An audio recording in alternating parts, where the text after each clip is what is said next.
looking to our own past in order to find some source material, writing ideas, and references has never been a problem for me, nor has it been an issue either. Simply because of the fact that through the years, most of the heroes and role models that I admired, rather than being actors, musicians, or athletes or other known celebrities, were more celebrities in their own right, but for a different audience. A majority of mine were, of course, explorers, researchers, such as Howard Carter, who had found the tomb of Tutankhamun, and whose discoveries were brought out on tour back in the late 70s. Understandably, at the time, I was a young kid of about 4 when I too had the opportunity to visit the relics. And it's one of those cases, still a long running joke within my family in a lot of ways. Understandably, coming face to face with one of the images of Anubis, the Egyptian god of the dead, from a 4-year-old looking up and seeing the jackal's head with the eyes somewhat almost looking right into your very soul there, mortified me to a point that I decided not to attend after all. But once upon getting over the fear, that is when the curiosity and then the interest and then even the borderline obsession kicked in. And so with that being said, when I was creating the world of Mysidia itself, the first thing that I did was actually immediately go and turn towards Egyptian mythology for the basis of a majority of the world's inhabitants. That way then it made things a whole lot easier in a lot of ways when it came to wanting to sit down and discuss the physical aspects of each character instead of just trying to wing it for the most part when it came to speaking with good friends who were illustrators, inspired no less than the likes of Tolkien himself. Mysidia is a whole world that actually exists in inhabitants themselves also come from their own specific region, their own specific version of mythology, as well as even aspects of history and pop culture as well too. Once you pull the curtain back away from the magic, of course. But let's go ahead and take a quick gander, and we can see exactly what all is what in reality versus the literary aspect of it. And what better place to start than Machu Picchu over in Peru, once vast kingdom of the Inca Empire. And what better place, story-wise, to be the kingdom for the Hawk people?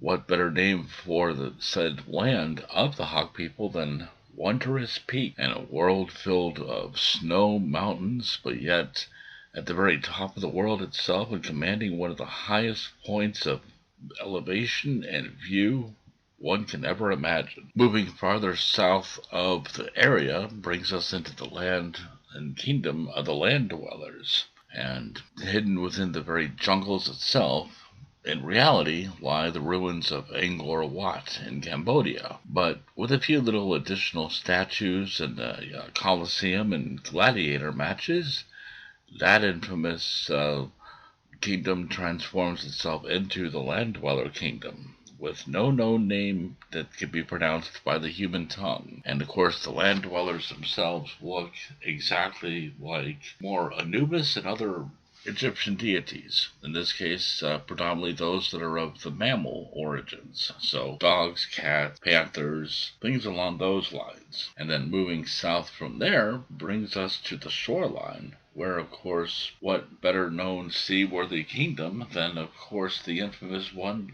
and only legendary Atlantis itself. Yes, I do believe that Atlantis probably did exist and is probably still waiting to be found. If it's from a personal belief, if we had only maintained that everything was strictly a legend, our technology would not have allowed us to find the Titanic, nor even go to the moon. So I do believe that it is probably around there someplace. We just haven't found it yet. And in terms of the people of the sea dwellers themselves, this is where we do a little fun little twist on things, and this is where the pop culture comes into effect. Because instead of Egyptian mythology, who better person to represent the sea folk, of course, than one of my all-time favorite of the Universal monsters, and that, of course, being the creature from the Black Lagoon.